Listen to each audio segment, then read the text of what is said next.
across the state. And I will tell you, they are folks who really love to have a relationship that we have with the school system, so we're very lucky. I want to thank you all for being here for the Decatur Parents Network. I want to introduce someone who is dear to my heart tonight. I've known her for a few years, like you were in middle school, maybe high school? Freshman in high school. I've known Jess since she was a freshman in high school, so we've been together a long time. And years ago, when somebody said, Ari Russell told me, look at this Search Institute stuff, Terry. This is something you really need to pay attention to. And ever since then, I have been sold.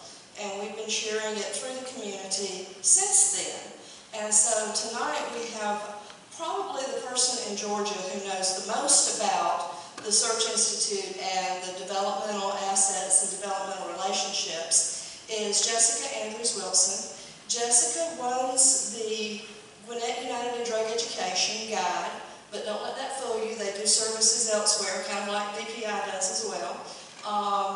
And for those of you who've heard us talk about our youth leadership team, Jess also runs the camp for the Georgia Teen Institute. Jess is a certified prevention specialist from way back. And with that, I'd like to turn it over to her capable hands. Woohoo! Thank you. Okay, so this is going to be a fun balancing act. I am a hand talker, but I also have calluses on my vocal cords, which means I can't project like I used to be able to. Hence the LaCroix. And also, this is some new information, so I have my PowerPoint to help me out. And I have to click it. So if anybody has extra arms that you would like to give me, because I apparently need them tonight. I am so excited to be here, and I appreciate your patience while I got this all set up and while I balance all of these things in my hands. We'll see how this goes. I am so excited to get to talk about this. Is it echoey out there? Okay, that's just where I can deal with it as long as you're not hearing me twice, which is what I'm hearing. I'm so excited to get to talk about this tonight because, as Terry mentioned, the Search Institute were the creators of the 40 developmental assets and the developmental asset framework that I've spoken about a couple of times here in Decatur. And they have this new initiative called Developmental Relationships. And so when Terry and I first started talking about me being a part of tonight's event, we talked about doing the developmental assets, the same kind of stuff that I had done before. And I think it was about a week and a half ago that she texted me and said, would you consider changing it to developmental relationships? And I was really excited because I had done a little bit of research into what Search Institute was doing and had kind of looked at some of their materials, but I hadn't had an opportunity to really dig into it because I run a nonprofit, and so I only do the things that I have to do in that day which is why Terry got the PowerPoint at 3 o'clock this afternoon, because that's the life of a nonprofit executive director, and probably many of you have that same kind of life, regardless of what you do with your days, where we just do what we have to do in that moment. And so I hadn't had a chance to dig into this. So being able to come here tonight meant that I had an opportunity to dig into this stuff, and so I'm really excited to get to talk about it and to get to give you some reminders, because that's really all this is. I'm going to say probably 3 or 4 times tonight that this stuff is stuff you're probably already doing. It's stuff that you probably think, oh yeah, that's really common sense kind of stuff. And it's stuff that if we're just a little bit more intentional about it, we will build these relationships in better ways with our kids and the kids that come through our lives, whether they're family or friends, or if we work in a field where we have that opportunity to impact young people, or we volunteer in a place where we come in contact with young people. So I'm really excited to get to share all of this with you, and also want to say, as I get started, that because Terry sometimes says this, but she didn't, I'm a Decatur native, and I love Decatur, and I was just talking to your new principal about how much Decatur has changed and how things are different than when I was younger here. But I love what exists in Decatur, and I echo, I don't have a child in Decatur City Schools, but I do have one at Decatur Presbyterian Children's Community Kindergarten. And I love, though, the parent network and this opportunity, and want to say an echo of Jen and Terry's thanks for being here tonight, because that is, it makes a big difference. And there's a lot more parents who aren't here, and you really are stepping up and showing up for your kids, and it really does make a difference, even if you don't know that it does. And some of that is because it's all about relationships, and that's what we're going to talk about tonight. But this whole idea that everything is about relationships is really cliche. We hear it all over the place. I say it in every training that I'm doing, whether I'm training after-school professionals or prevention professionals or working with corporate teams or talking to parents. I almost always say it's all about relationships, because I really do believe that it is, and so does the research. And I'm going to throw in some of that research tonight just so that you know that this isn't just warm and fuzzy and, oh, we need to be best friends and, you know, squeeze each other's cheeks and give each other hugs. It's not those kind of relationships. That's not what we're talking about. We're talking about the research that shows that high-quality relationships are really crucial in our lives, throughout our lives. And that when we're talking about young people, their general well-being and happiness, but also their growth, their learning, and their ability to thrive all depends on the relationships that happen in their lives. As we've mentioned, this information is from the Search Institute, which has been doing this research on young people and what's going on in young people's lives for just over 6 decades. So they're not new to this game. They are the creators of the developmental asset framework.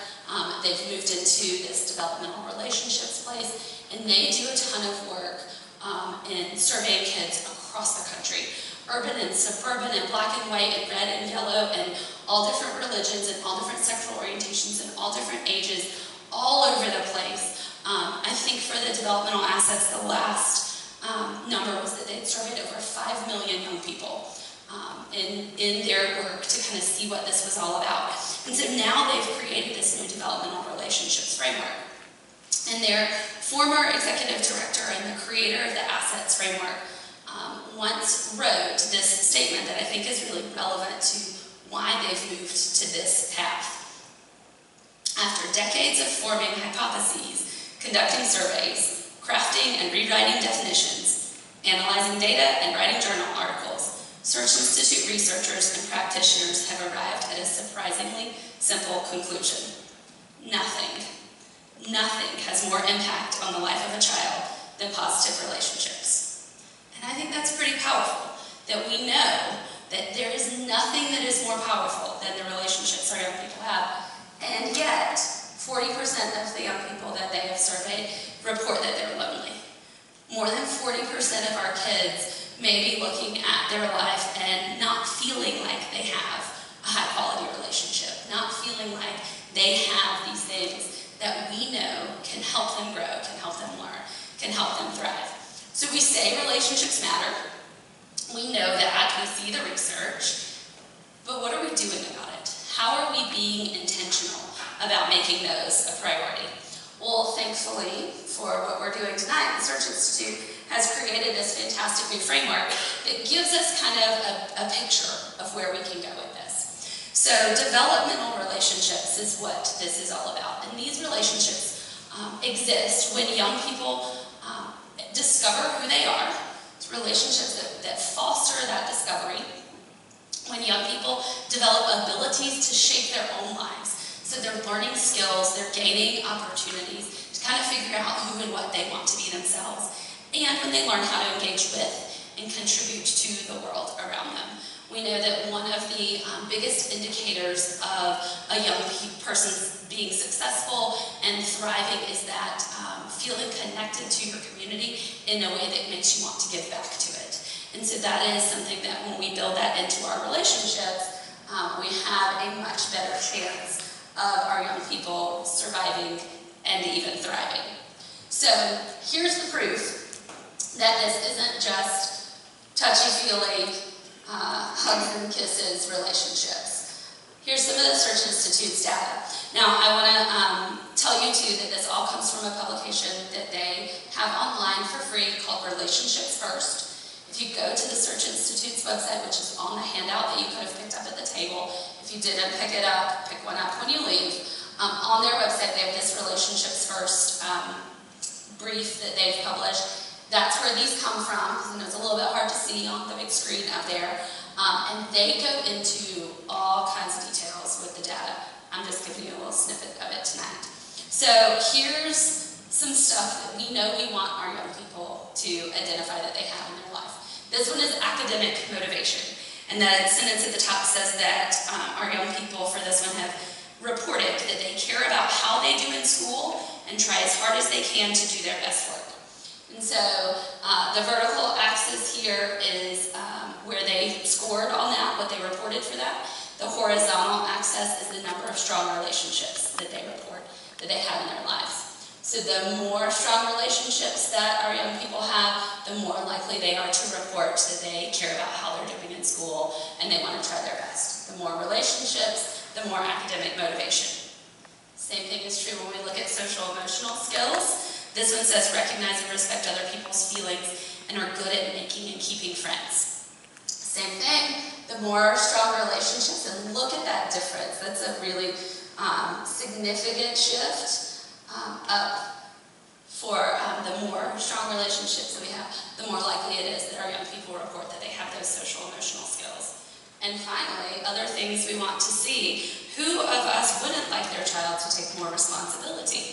I'm already trying to figure that out with my 5-year-old. So if y'all have tips, those of you who have already been through this stage, come see me after. Tell me what you know. This is the take responsibility for their own actions and do their best even on tasks that they don't like. That's the 5-year-old piece, and that's the part I need help with. He doesn't like the work in kindergarten, so we're in trouble.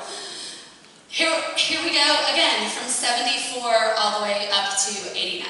The more strong relationships that a young person has in their life, the more likely they are to report that they take responsibility for their actions.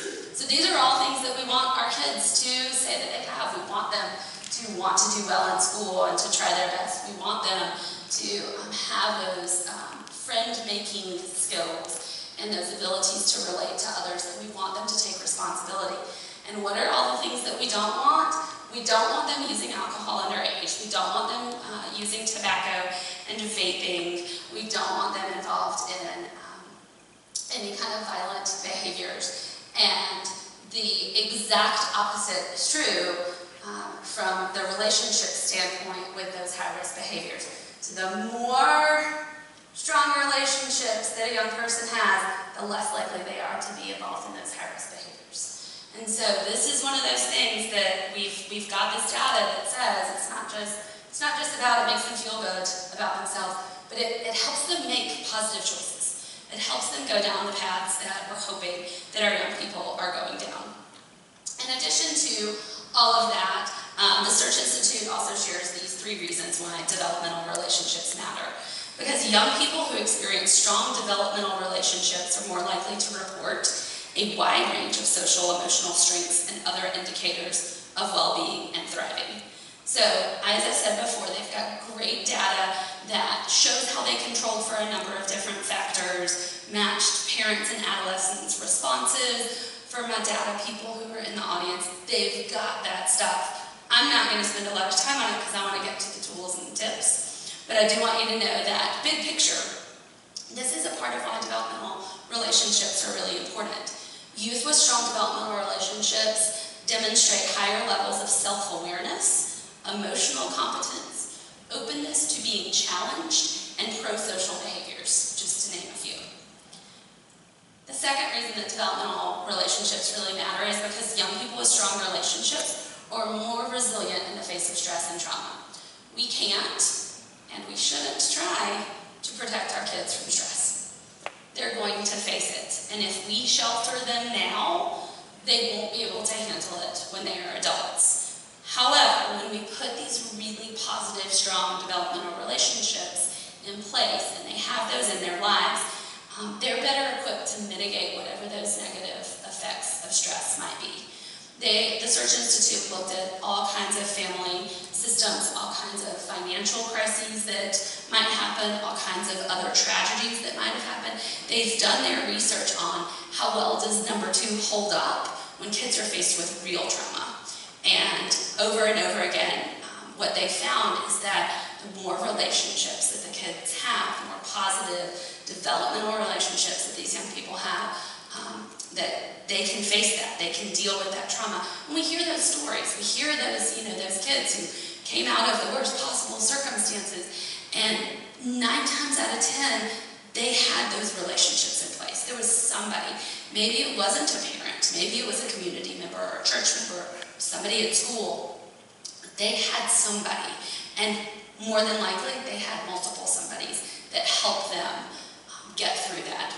And the third reason is that young people do better when they experience a strong web of relationships with a number of people. Every relationship can be a source of strength for our young people. But if you think about the relationships in your life, you're not supported by everyone that you're friends with in the same ways. We've got those people that we know we can lean on when we're going through a crisis, and we've got those people that we know are the ones that we're going to invite over when we want to have a really nice dinner party. We've got a range of people in our lives, and our kids need that too, because they need more and more opportunities for those relationships to develop. So our developmental framework offers us these 3 pieces. It offers us relevance. So they've tested it, they've looked at it across communities, across the country. This is something that fits for parents in the city of Decatur, and parents in DeKalb County, and parents all over the country, and people who work with young people and young people. It's not something that only works or only fits for one group of young people or one community. It's a holistic framework, so it gives us a chance to kind of operationalize some things, to put some intention behind some things that we know should be common practice. And it gives us starting points. It gives us some ways to look at and to think about how we can start exploring and enriching the relationships that we already have. And again, those might be relationships that you have with your own kids. It might be your kids' friends that hang out at your house, or it might be in a professional or volunteer setting. All of those settings are really important in building these relationships with our kids. But the best part about this framework is that one size doesn't fit all. And honestly, if there was some secret, golden key of this is how you build a relationship with your kid, and this is how you get your kid to grow, learn, and thrive, and I knew what that was, I would make a whole lot more money than I do now. Because I would sell that to all the people, and then we would not have any, I would work myself out of this other job that I have. But it doesn't exist. Our kids are different, our relationships are different, we're going to have to navigate that stress and maybe the trauma in our lives. We've got stuff going on. But the cool thing about this framework, and the cool thing that the Search Institute offers us with this, is a framework that allows us and our young people that we're building those relationships with to have just that, a framework that allows us to keep our bearings while we're going through those other things, while we're dealing with the stress that we may have. No 2 influential relationships are the same.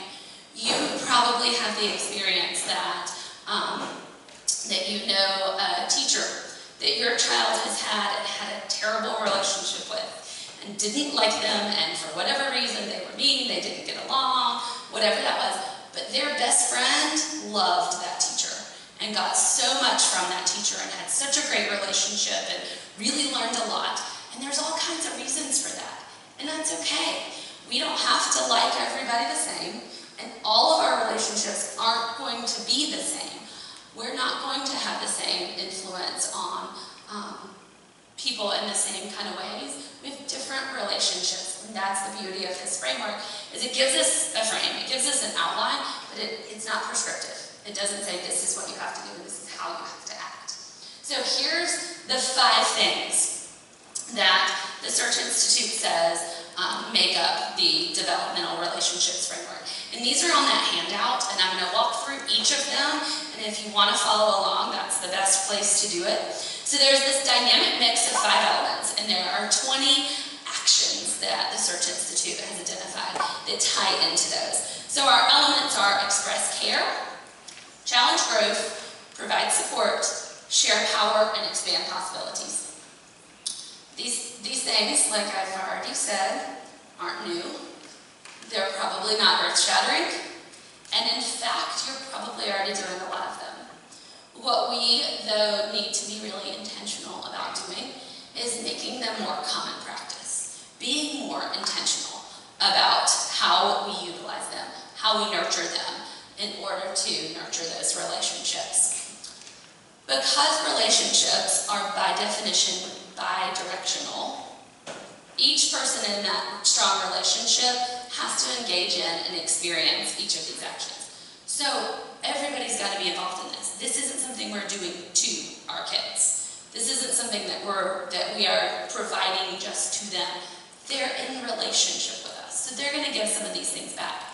But as we read through them, you're going to see on the slides, and you're going to hear me say, I'm going to say it from the point of view of one kid, because that's how the Search Institute has written this, in part to help us kind of get in that mindset of if our kid was saying these things to us. So express care is the one where our kid says to us, show me that I matter to you. The actions that they've identified are be dependable, listen, believe in me, be warm, and encourage.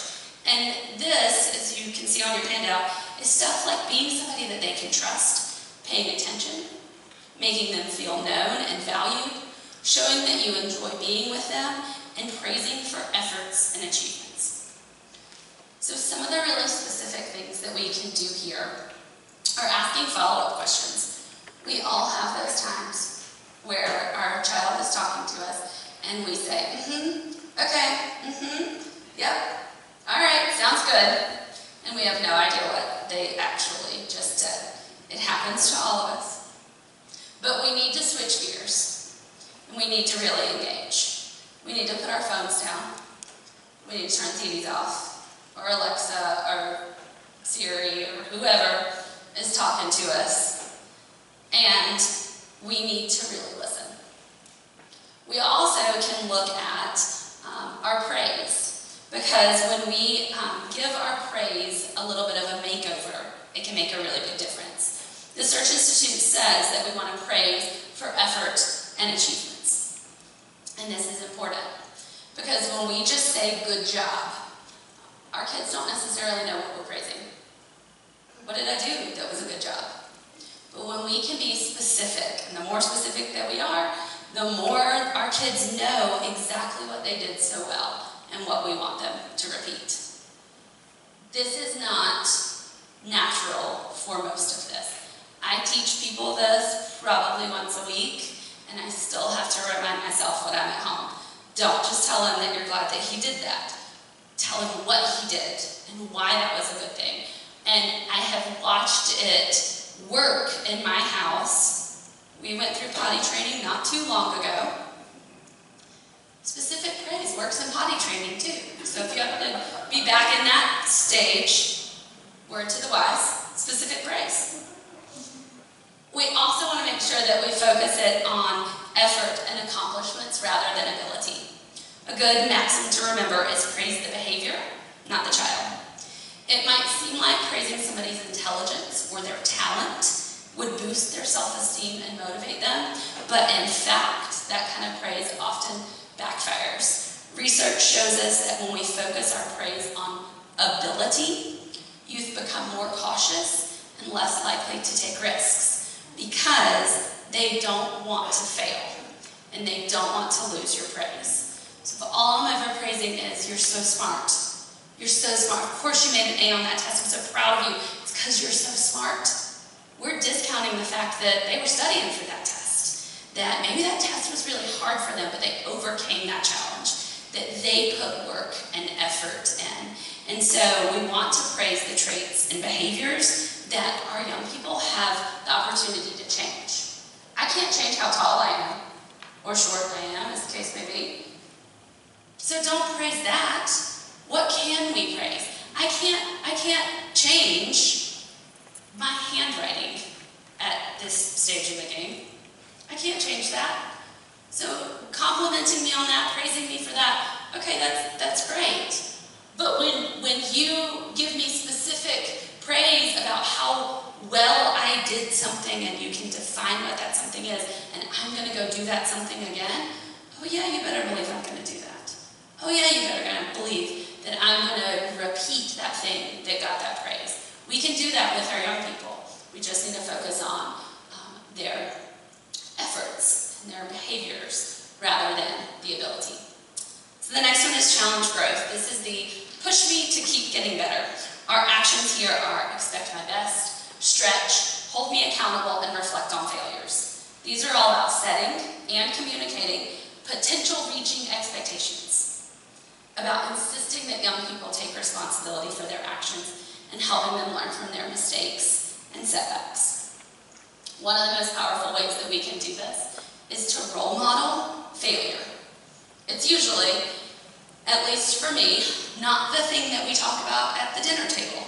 I don't usually come home and brag about all the things I did wrong that day, or the grants that I didn't get, or the staff members I made mad, or the times in the day that I felt like I wasn't doing a good job. We don't celebrate our failures.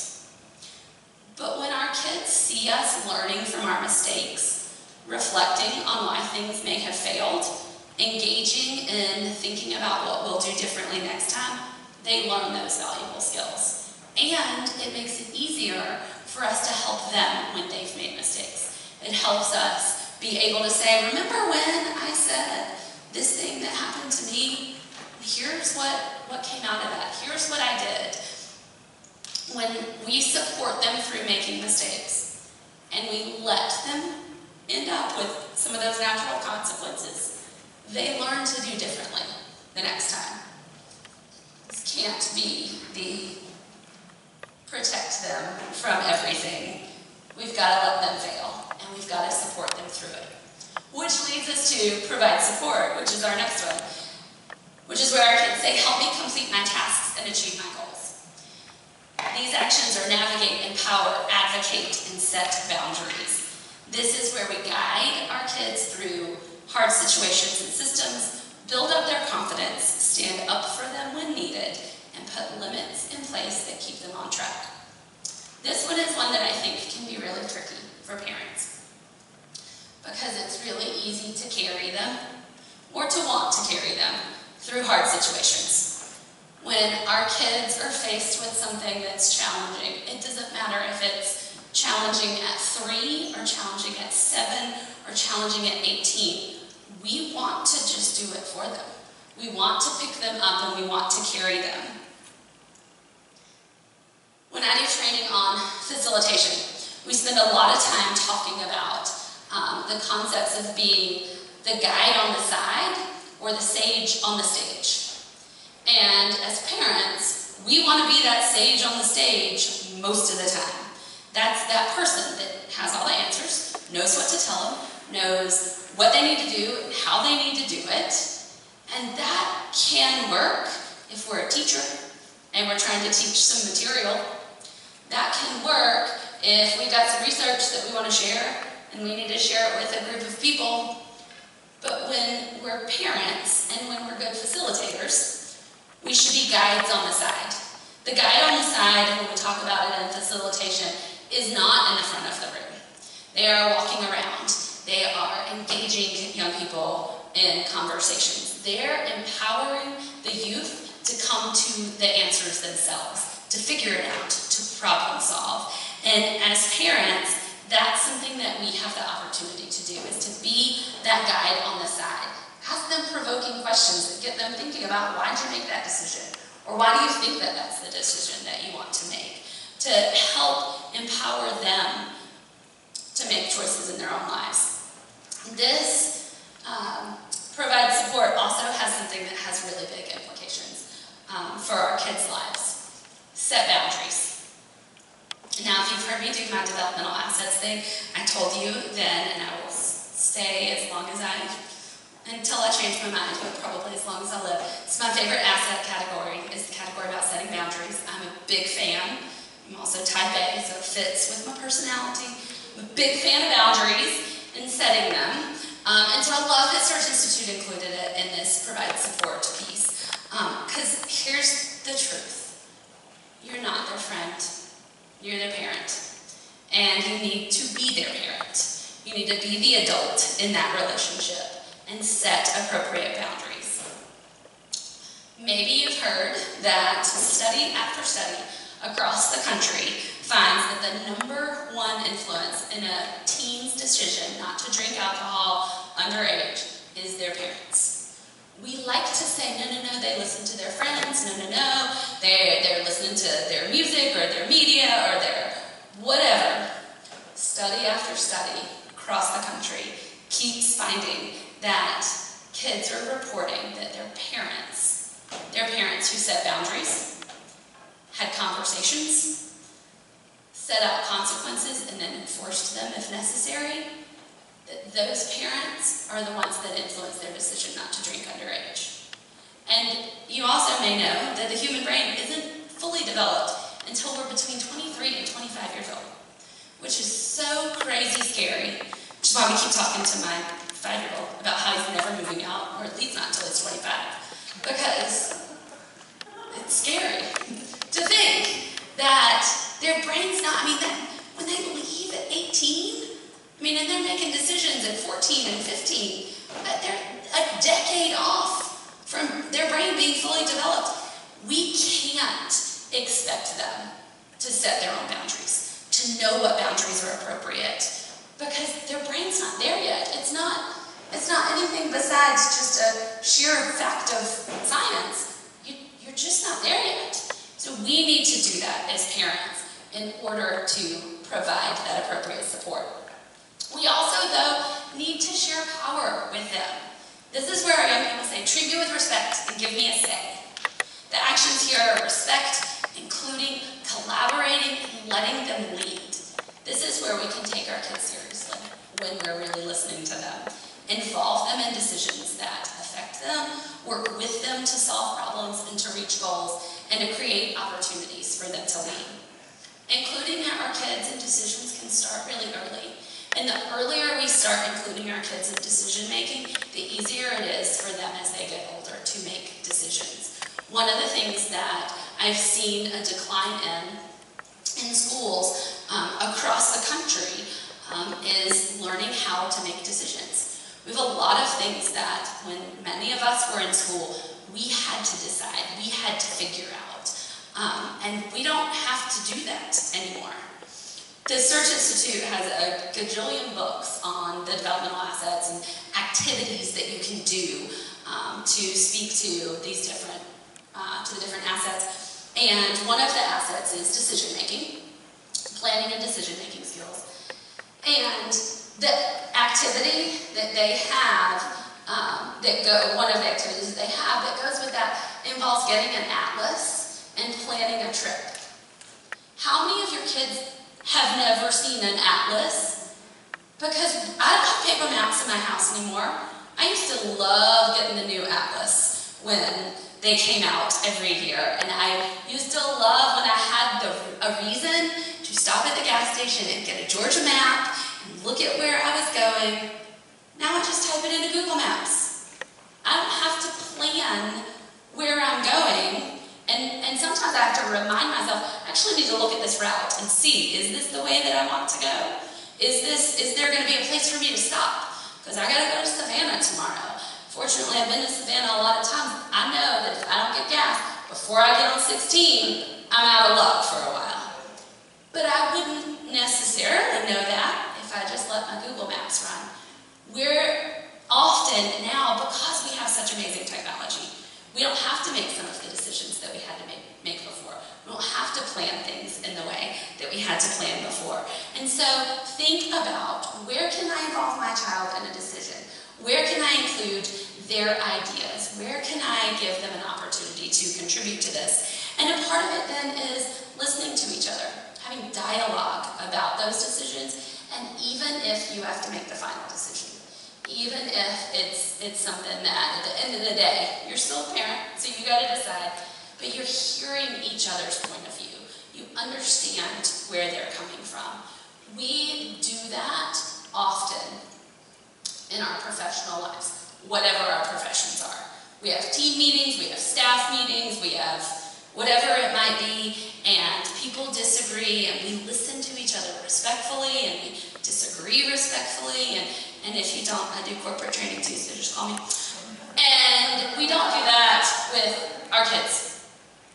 We often say, nope, this is how it's going to be. I'm a big believer in the but whys. And we use this concept of but why in a lot of our prevention planning, but I think it works in a number of places, and I think it works really well with my staff, and I think it works well with our kids. The but why is just being intentional about explaining why a decision had to be made, or why it had to be made in the way that it had to be made. My example of this is a work example, because it happened recently, that a staff member told me how powerful giving them the but whys was. Because we are a nonprofit. We have a copier that's a little bit outdated. It doesn't always work the way that we would like for it to work, and some people have been really frustrated with it, and they came to a staff meeting. Of course, they've all been chatting with each other. Oh gosh, and I wish Jessica would let us get a new copier. And oh my gosh, they come to this staff meeting, and all that they are focused on is, we want a new copier, we want a new copier, we want a new copier. And I was like, you guys, we're not getting a new copier. Super frustrated. The boss is so mean. And I said, let me explain why we have the copier we have, where the copier came from, how we get this copier, because there's this long history, and we work with this company, and the bottom line is, we get our copier for free. And I said, so if you can do some research, and you can come up with the money to buy us a copier, and pay for the maintenance, because they also do that for us for free, then we can get a new copier. You write that grant, I'm in. But it's got to be for like a decade or so, because then we're going to have to figure out how to continue to do that. They had no idea. They thought it was just like the printer that they had in their office, that when it, finally explodes, we would just throw it in the trash and get a new one. So they didn't understand why when I sat down and I said, oh, well, let me tell you the story of the copier. Oh, now it makes sense. And then somebody said in that meeting, well, can we ask that company if we could get an upgrade? Absolutely. And so that's what we did.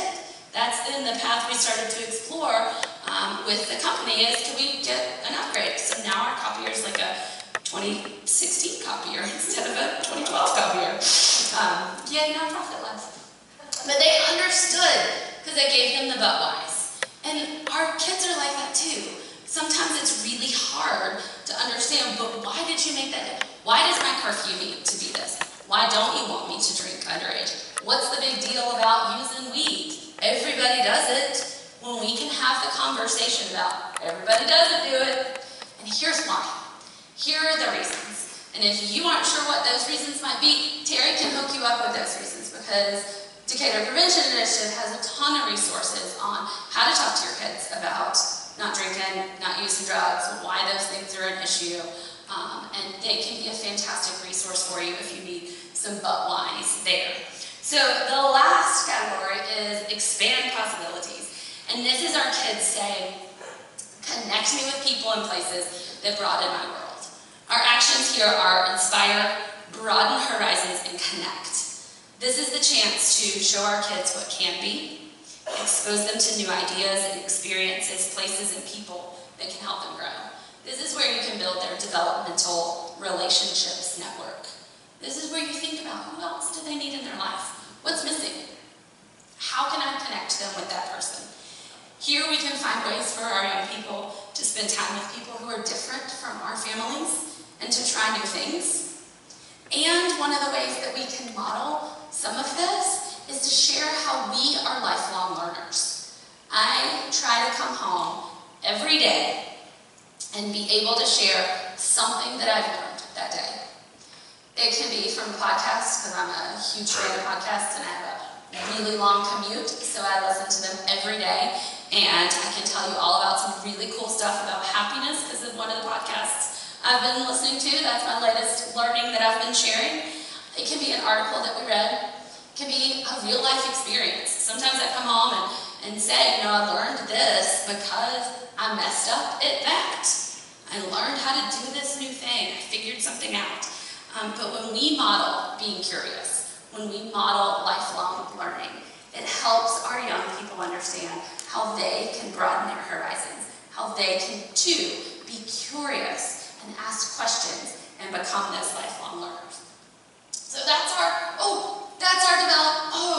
I'm missing one because I added it. Okay, we're just going to stay right here. I added it after I sent it. So that's our developmental assets framework. It was just the same one you've already seen. And I just wanted a chance to summarize it a little bit. So that's our developmental relationships framework. It's expressing care, challenging growth, providing support, expanding possibilities, and sharing power. I started to write, when I was writing my notes on this, we have endless opportunities to do this in our kids' lives. And then I thought, but we don't. It's finite. Because at some point they're going to leave our houses. At some point they don't listen as well as they used to. So instead I wrote, we have endless and finite opportunities to build these strong developmental relationships with our kids. Because really sometimes it feels like it's endless, and the exhaustion and the frustration is endless. And other times we look at them and go, when did your legs get so long? Why does your voice sound like that? Why? Wait, you're taller than me? How did that happen? We have an opportunity though now to be a little bit more intentional, to think about who our young people might need in their lives, to think about how we might be able to tweak some of the things that we're already doing to help them to expand their possibilities or to share power with them, to provide more support, to challenge them to grow, or to express care. But before I close, I want to talk to you for a minute about spiderwebs. Yes, spiderwebs. We're big fans of Spider-Man in my house, so the fact that the Search Institute had some spider analogy, I was really excited about. Spiderwebs are marvels of nature. They're both very strong and very flexible. By some estimates, they are 5 to 10 times stronger than a steel web of the same weight. They can also stretch by 30 to 40% without breaking. Many of us have probably experienced that when we've run into them. Feels like, wait, okay, that didn't go anywhere. I gotta untangle myself. Spider webs are incredible. So much so that engineers have studied them. And they say that the genius of spider webs lies in the combination of strength and flexibility. One report on this research from Marcus Buehler at MIT put it this way. Spider webs, it turns out, can take quite a beating without failing. Localized damage can simply be repaired rather than replaced, or even left alone if the web continues to function as it did before. Even if it has a lot of defects, the web actually still functions mechanically in virtually the same way. It's a very flaw-tolerant system. Spider webs can be a useful, although maybe imperfect, analogy for what our young people need to grow and to thrive. A spider depends on its web for sustenance. A young person depends on the web of relationships to shape and guide virtually every aspect of their life. A web of relationships does not have to be perfect to be life-sustaining, but it does need to be strong, to be flexible, to adapt to the world around it, and adapt to the needs and strengths of the people in those relationships. Everyone doesn't have to do everything for every young person all the time. We can't. And we certainly can't with our kids. We need others. We need the teachers. We need the after-school providers. We need the faith leaders. We need parents of other kids who are in their lives. Every young person needs a web of relationships through which they can experience these 5 elements. And then each and every one of us can be a part of a web in some kids' lives. So, build spider webs in Decatur. Thank you.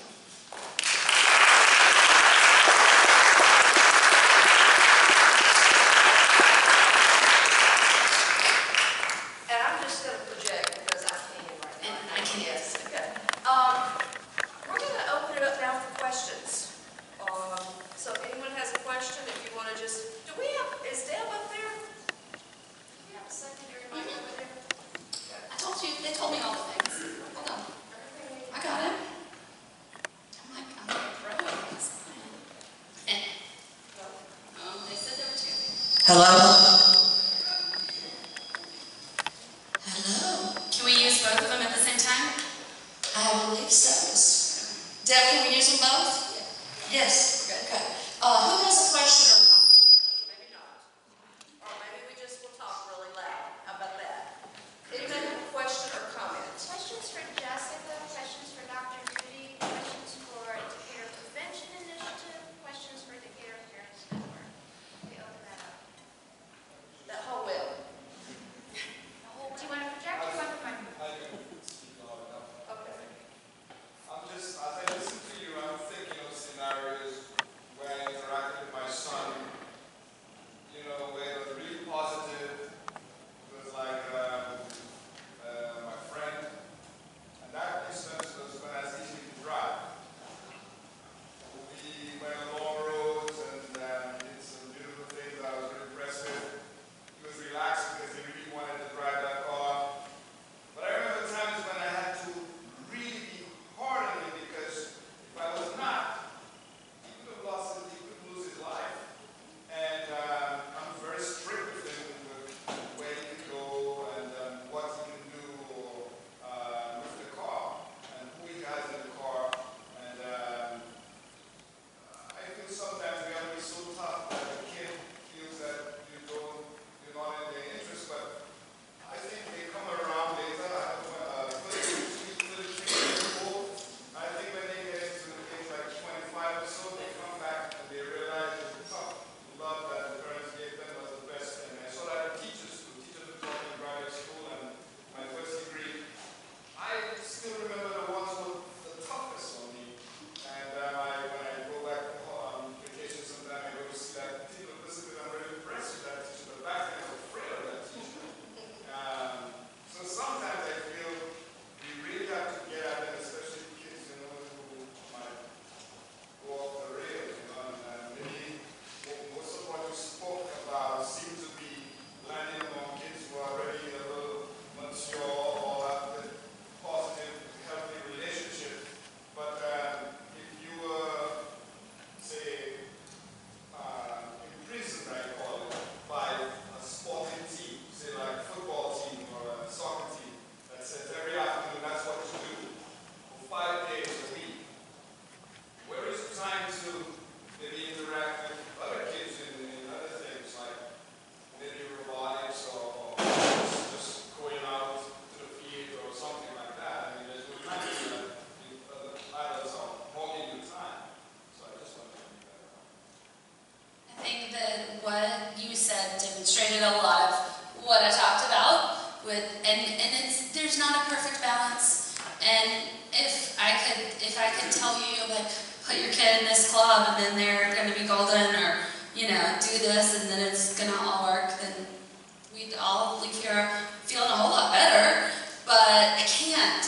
It's a navigating it with your kid, with your family, with what works, and figuring out, okay, if we're stuck in football 5 days a week and that's what my kid wants to do, and I think it's a good place, then what other opportunities do we have? Where else do we find those? Whatever those things might be, we plug those in. Even if they're little bits, all we can do is the best we can. All we can do is be lifelong learners and keep figuring out not only what is out there, what research is there, what are the things that we could do, but also learning about our kids. Learning who they are, who they're becoming, what makes them tick. All of those things, being that lifelong learner, and then with the information that we have, making the best decision that we can at any given time, and it's going to change. Just like you said, it's going to be super hard, it might be super tough on you right now, and for these reasons, your friend, and it's for your family and for your kid, finding that right balance. And sometimes it's a day by day or hour by hour kind of thing. Yes, ma'am? I'm just going to stand because I know we're spread out here. So I totally agree with everything you're talking about. All of it is common sense, and when we're on our highest game and operating along in that kind of zone, that's good. And we're also subject to our own imperfections, and we're not always at that highest game. And our kids have lots of other influences, including peer pressure, what they see on the internet, television, and so forth. So no matter what kind of foundation we're laying and what kind of ongoing intentional support and relationship we're trying to build with our child, this time in their lives, they are pushing back against us. And I feel as a parent, and I now have a 20-year-old, and I'm still in this game, that learning to negotiate how you deal with this. I'm always with my community looking for tips and clues on how to best guide my son, who is a risk taker in risk behavior taking. So partly I'm speaking up because I'm the parent who's been there, and I want to give everybody else permission to be that parent as well, that's seeking guidance. And then any tips you have, I'm open to do that. And I think that that's part of the beauty, and I appreciate you speaking up. It's part of the beauty of the fact that the Parents Network exists, is that you can say, hey, help. And that you can feel like you're not alone, because that's a real thing. There's this whole concept about when we think everybody else is doing it, or I'm the only one, that influences our behavior. And we use that to talk to kids all the time, to tell them everybody's not doing it, whatever it is. But parents fall into those same things. When parents are surveyed, and there's all kinds of research behind this, when parents are surveyed and they think that everybody else in their community is having parties and letting the kids drink, they're just taking their keys, they're more likely to do it. Even if it goes against what their family believes. Even if they're like, yeah, I really don't like that, but I think, or they say, I know, that if they went to this house, or this house, or this house, or this house, that's what would happen. Then they're more likely to do that. When, in fact, if we were having more conversations and being willing to stand up and say, you can send your kids to my house because they're not going to drink there. My poor child that lives in this house because all of his friends are going to come over all the time and we're going to have a lot of fun, and also there's going to be boundaries. But I'm willing to stand up and say that. I'm willing to have those conversations, and that's a part of what the Parent Network can provide, is those resources and that support. Yes, ma'am. And if anything else slip out, please leave your evaluations on the front table. Thank you. I wanted to respond to something Nia said too, because since the Parent Network has gotten its start, and I know this is true probably for Jim too, there have been so many parents who have reached out to us and said, oh my God, I'm struggling. Oh my God, my kid's doing this. What do I do? Or oh my God, I just found out they were fill in the blank, whatever it is you don't want me to do. And I don't have all the answers. The Parent Network doesn't have all the answers. But the beauty is being there with each other in the middle of that.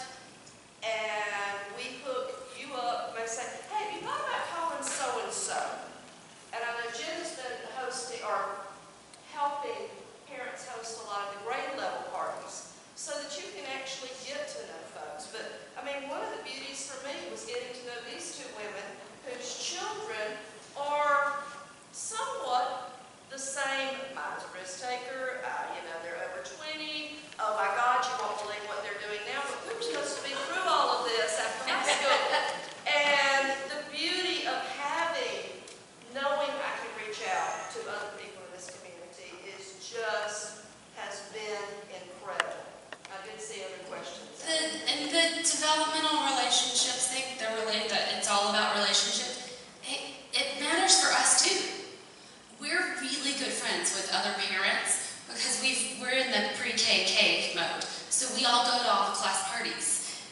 we all see each other on the soccer fields on Saturday and baseball fields on Sunday. And that's the space that we're in. And I know that as they get older, you're not at school every holiday. You're not going on field trips. You're not building those relationships with parents, but they are important. And that is such a valuable resource that the Parents Network can offer to you. Yes, sir? Thanks for your idea. Sure. I have questions or comments to decide. So, one thing I love the analogy of spider web, but how do you deal with how to put two spiders in one web? When you have 2 kids and 3 kids, and you're trying to build the same web using the same 2 pairs, and one person needs more boundaries than the other, and then they are commenting, hey, this should be a democracy, not a finish in the house. So, my younger one, 3-year-old, and she gets less probably working than a 9-year-old or a 15-year-old, 9-year-old.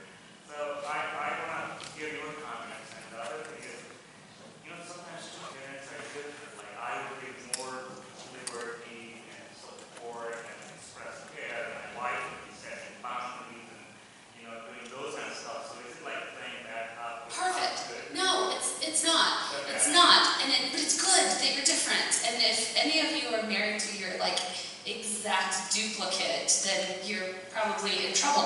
Opposites attract, right? That's what makes us good parents together. It's because I'm the one that's like, here's what needs to happen. And the other one's like, maybe well, we can. That's what makes our relationships work. And it's a good thing for our kids. And no one person in this room needs to be all 5 of those things to any kid. They need different people to play those different roles. So as long as you and your partner, whoever is helping you raise that kid, and if it is you and your mom because that's what your family dynamic is, or you and a huge extended family because that's what your family dynamic is, whatever that is, whoever's helping raise that kid, first thing is you got to be on the same page. Whatever that is, and even though that might mean I got to compromise and you got to compromise and we all got to compromise somewhere, we got to be on the same page because we've got to not be the good cop, bad cop, not play the, oh, well, you said no, so I'm going to go ask the other parent. Because that's not going to fly. And then it's going to cause all kinds of other stuff. So you guys have to be on the same page. And also, you don't have to provide all 5 of those things. You and whoever's helping you raise that child don't have to provide all 5 of those things. Who else can be in their lives? Is there a faith community? Is there a neighbor? Is there a teacher? Is there an after-school program? Is there a coach? Is there, somebody that they met when they were playing basketball with the Decatur Prevention Initiative's Friday night live over at the church, and they're playing basketball, and they meet a firefighter that builds that relationship for them. Find those other people. Figure out who those are, and figure out for your kids, does this kid need somebody who's really into the arts and really wants to do that kind of thing? Connect them. It doesn't mean you have to sign up and pay for lessons, because sometimes that is a prohibitive thing, but figure out who those people are. Use the parents here to kind of say, hey, here's what I need, here's who I need, and build those networks for them, because then you've got those 3 or 4, however many kids you have spider webs that are all connected with some different things, but all your kids are different. They don't all need the same things, and that's good. You just have to keep expanding those networks. Follow-up question. So I'm reading the action items, and it looks like each action item can be a separate book. Of course it can. I want some more research. It says listen. I struggle all the time. How to listen, and be more, or what should I do to be more, and all those small things. So your best bet, if you are a research kind of person, go to the Search Institute's website. Check out there. They have a ton of great resources. And so that is your best bet. If you're not I want to look things up, talk to me after and I'll tell you some things. But I only know what I know, and most days feels like it's about this much. I'd love to share something on that listen piece, and I think we can do it about that.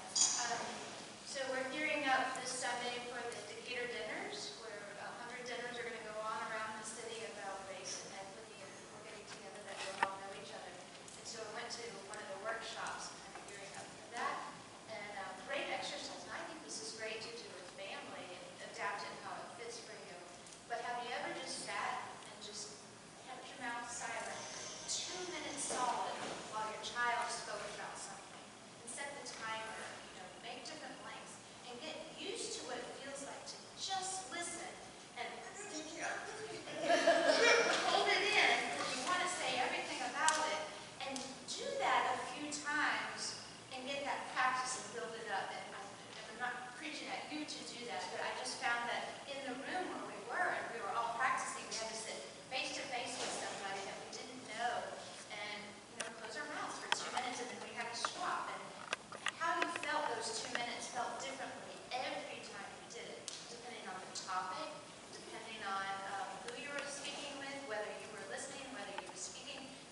She's a smart woman, you should listen to her. I read it somewhere, I didn't remember.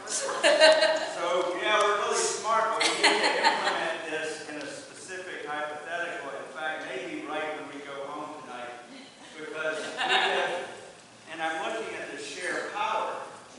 I'm often gone, so some of the responsibility remains with her as the enforcer. And then if it doesn't get enforced, and I come in, then that's a whole other dynamic.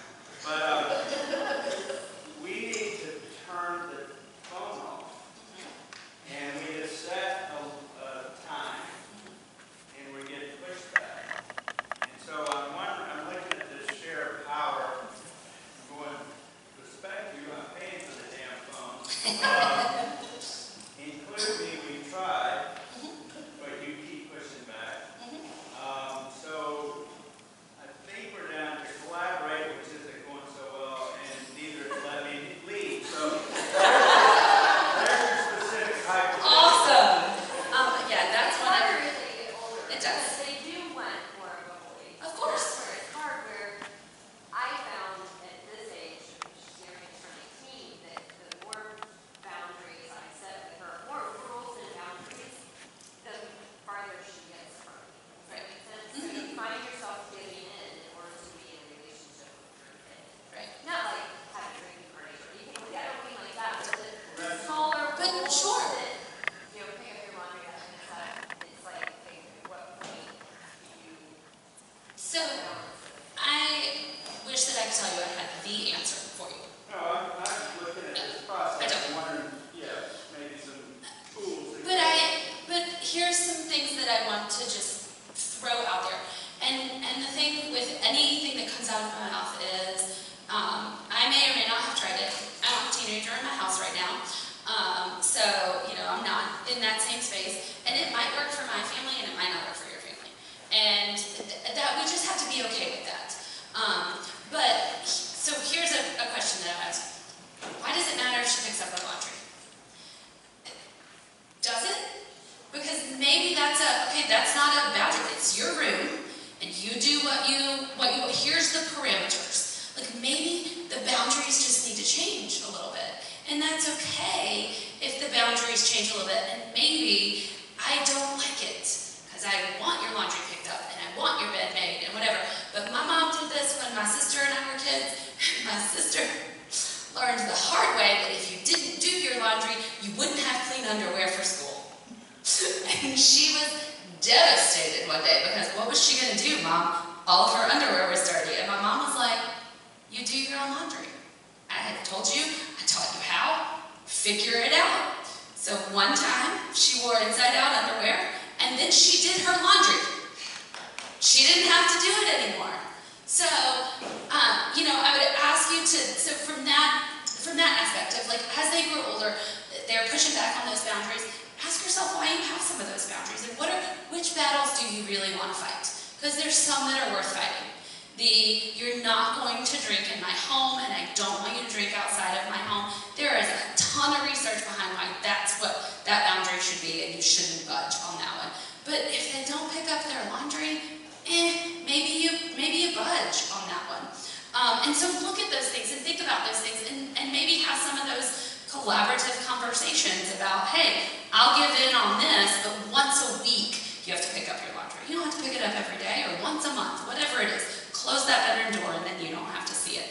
And I think some conversations, and again, it might work, it might not work, we do the best that we can. But some conversations and role modeling and commitment from the whole family around the phone situation.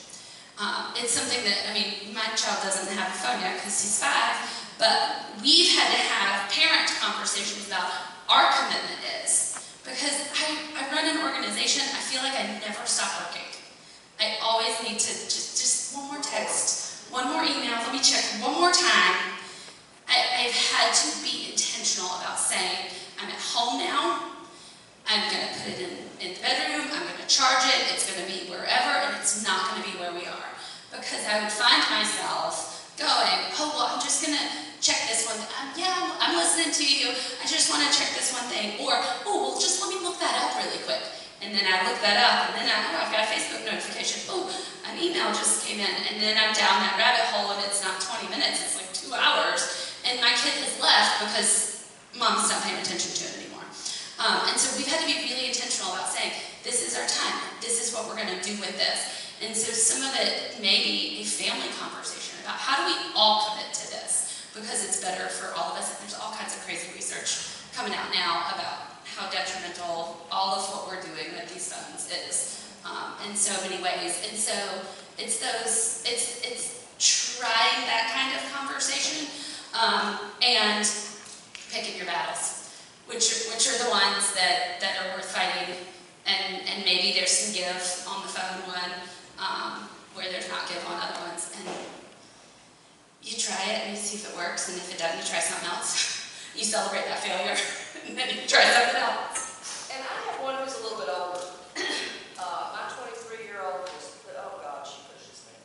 But one of the things that I have really been keeping in mind, and it seems to be working, is the most important thing. So my family goes, why don't you just make her? And I'm like, try making a 23-year-old do anything. Why don't you just, I wouldn't put up with that. And I'm like, I want to keep a relationship with my child. I do not want to take a relationship over something that in the long scope of life really isn't that important. I want her to always know that the relationship is the most important thing, and everything else, even if I 100% disagree with how, as a young adult, you're handling something, I want to keep the relationship with you. And she will say, Mom, I know we're struggling, but I really want to keep a relationship with you. And that just, does my heart good. But I just wanted to throw that out because some parents have kind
for everybody else. Give Jessica a hand.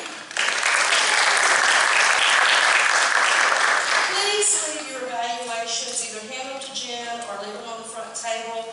Those really drive us on who we ask back, what kind of topics that we cover. Yes, Jessica.